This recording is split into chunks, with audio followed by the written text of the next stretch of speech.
Hi, I'm Yasmin Salem. I'm the programs manager here at Mason Exhibitions. We're here at Buchanan Hall Atrium Gallery in the current exhibition, Offerings to the Potomac, Acknowledging Indigenous Place. Offerings to the Potomac, Acknowledging Indigenous Place, curated by Dr. Gabrielle Tayac and Public History and Action students, co-curated and designed by Mason Exhibitions.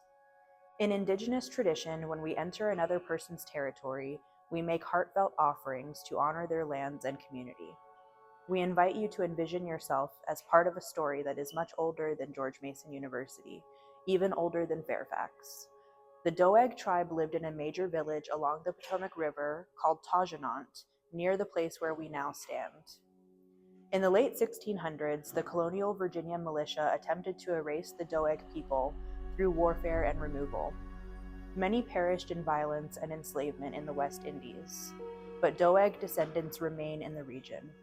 Some are in current Piscataway and Rappahannock tribes, and others trace their ancestry back through individual family lines. We encourage you to consider ways to honor the ancestors, join in caring for these lands, and support contemporary Indigenous communities. This is an Indigenous place. Home is here.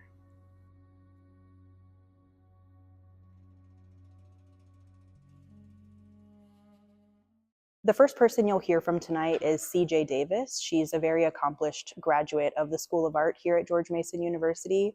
Her paintings have been included in this show. Hi, I'm CJ Davis. I'm an artist that graduated from George Mason University in 2024. And these pieces that I brought here today represent my Mexican indigenous background, as well as a portrait of my family with my self-portrait, my mother, my grandmother, and my great-grandmother, as well as a painting of my grandmother's hands.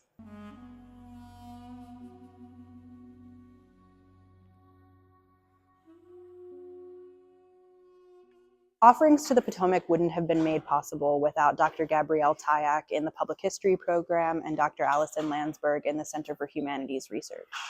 Hi, I'm Allison Landsberg. I'm a professor of history and art history and cultural studies here at George Mason, and I was the inaugural director of the Center for Humanities Research. And it was a great pleasure to collaborate with my dear colleague, Dr. Gabi Tayac, on a project that we created together called Indigenous Northern Virginia, Activating Diasporic and Local Identities at Mason. And the point of this project was to activate indigeneity, make it more visible, both on campus and in the region. And we were very grateful to have support for this project from George Mason, from the Anti-Racism and Inclusive Excellence Task Force. They funded this project for us. And as part of this project, we held summer institutes for undergraduates for the past 2 summers. And what we did at these summer institutes was to take students to sacred indigenous sites in the region and help them forge a connection to these sites. And we also introduced them to local native knowledge keepers in the region who shared their wisdom and their understanding of their history and the cosmos. And this was very meaningful for the students and of course for us as well. And then many of those students, along with other students from Dr. Tayac's public history classes, worked together on the first iteration of this exhibit, which was at Woodlawn. And then we were very lucky to be able to bring it to Mason with, in collaboration with Mason Exhibitions. And I think you can see what an incredible success this collaboration has been. Hi, I'm Dr. Gabrielle Tayac, and I'm an associate professor of public history here at George Mason. I'm also a Piscataway woman and museum curator, community engaged scholar.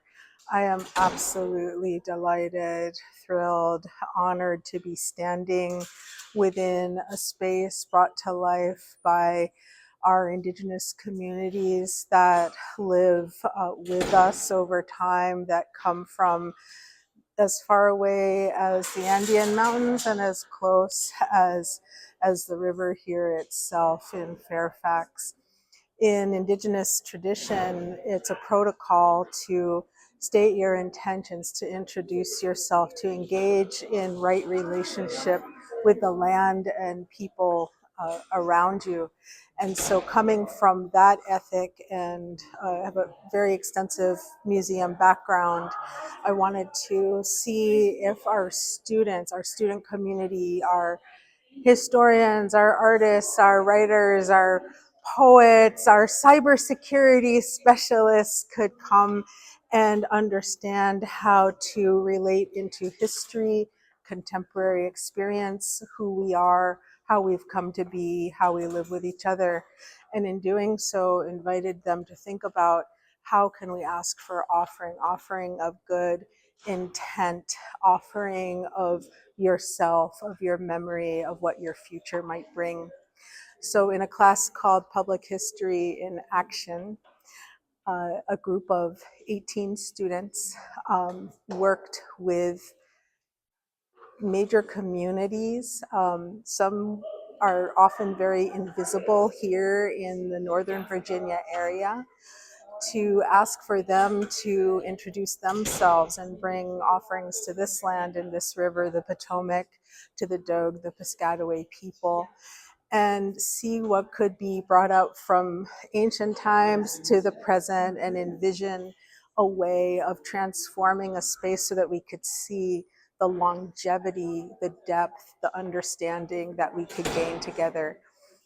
Very happily, they were able to also work with another student, another Mason alumnus, as well as many other people who ended up being Mason alumni, who are artists and thinkers, to create a set of materials, art, expressions, poetry, language in all forms, and bring it into Buchanan Hall with the dedication and talent of Mason Exhibitions, and in partnership with that staff and team. This is based on an exhibition that we did with the National Trust for Historic Preservation in 2024. And that was something that was also transforming a space that had one history relating to colonial George Washington, his granddaughter Nellie Custis, and her room, and transforming the space so that we could bring in these very ancient and ongoing cultures, and also bring people of all backgrounds together to understand each other better. So this is the process, and this is the result of taking an atrium in Buchanan Hall with its tile floors and drywall and steel elevators, and being mindful of the natural and cultural worlds around us that we're a part of today. Offerings to the Potomac is not only an acknowledgement of the Indigenous community here at Mason and in Northern Virginia, it's also a celebration of the fact that the Indigenous community is still here, they're still thriving.